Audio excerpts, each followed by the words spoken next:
Iyob, Job chapter 29.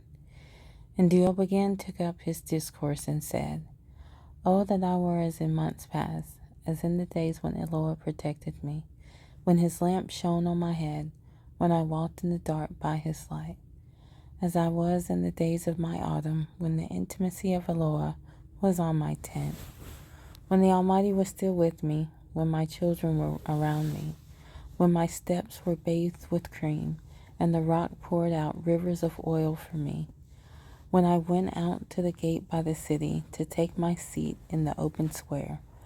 The young men saw me and hid, and the aged rose up, they stood.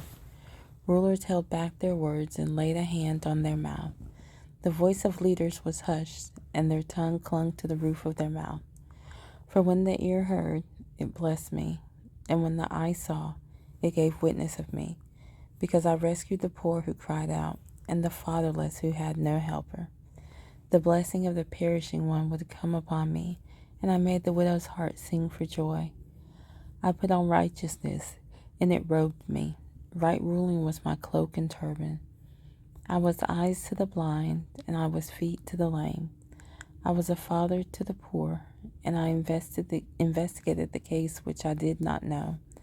And I broke the jaws of the perverse, and snatched the prey from his teeth. Then I thought I would die in my nest, and increase my days as the sand, my root reaching out to the waters, and dew lying all night on my branch, my esteem fresh within me, and my bow renewed in my hand. To me they listened, and they waited, and kept silence at my counsel. After my words they did not speak again, and my speech settled on them. And they waited for me like the rain, and they opened their mouth wide as for the latter rain.